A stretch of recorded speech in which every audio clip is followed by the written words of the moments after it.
Hello and welcome to Being Extraordinary.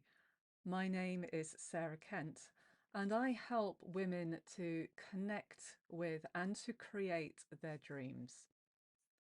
Now, would you like a simple way to check in with your intuition every time you need to make a decision? Well, in this episode, I'm going to share a simple technique which will help you do just that.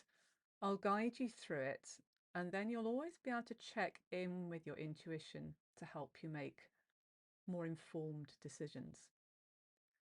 Now, if you're a woman and you find this video helpful, you will find a lot of value and support in my Facebook group, Being Extraordinary, and you'll see the link in the description below this video.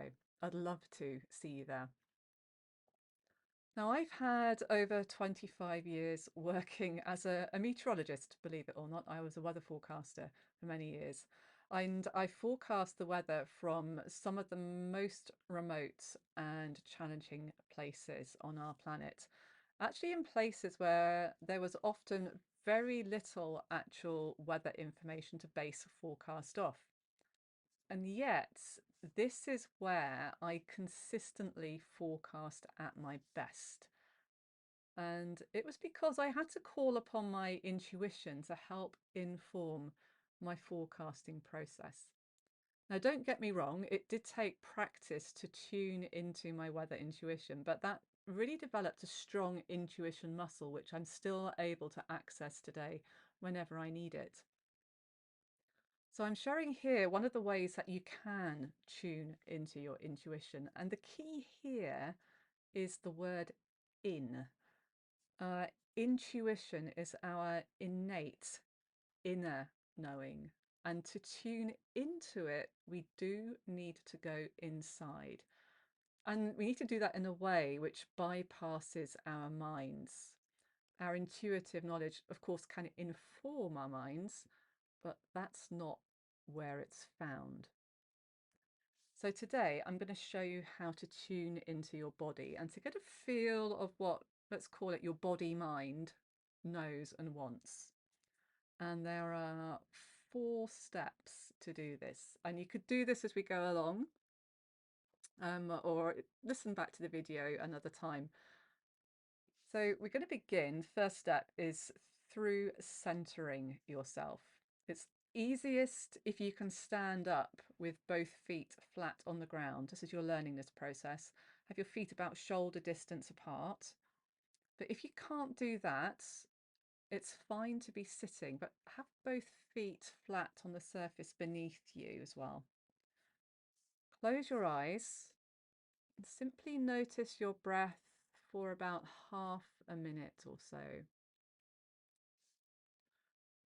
So tuning into your body and your breath, bringing your attention to the present moment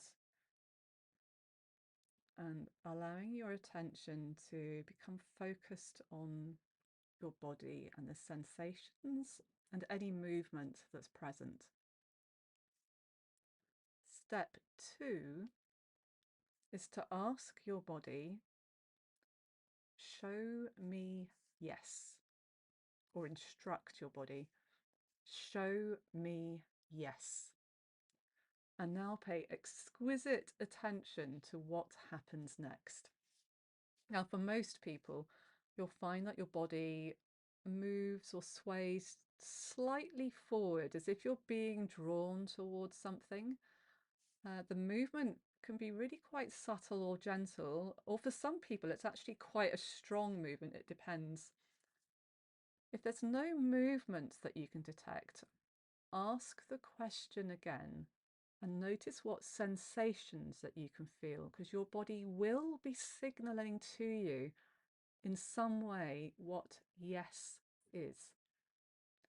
So you may feel a sense of peace or excitement or something else.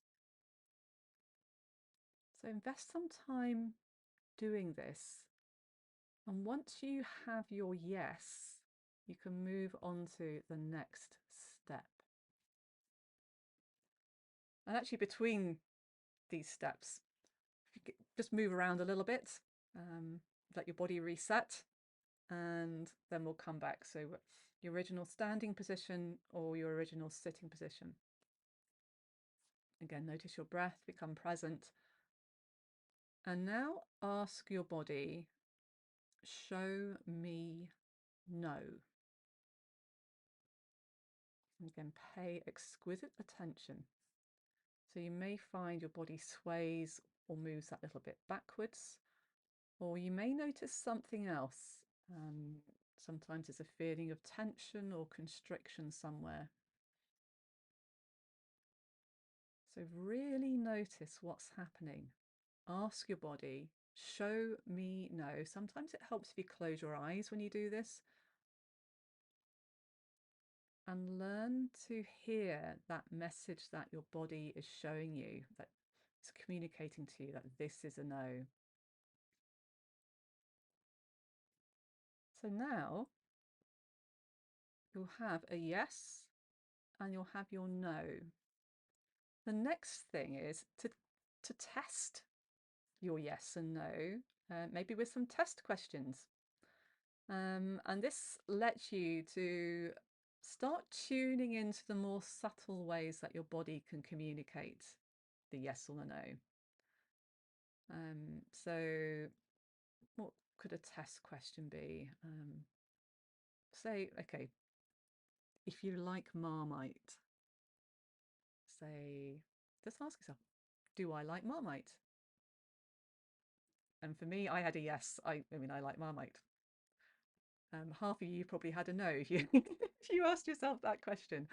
But you can ask, I mean, almost quite trivial questions, but questions which do have a yes or a no. And eventually you'll get to know what a strong yes or no are.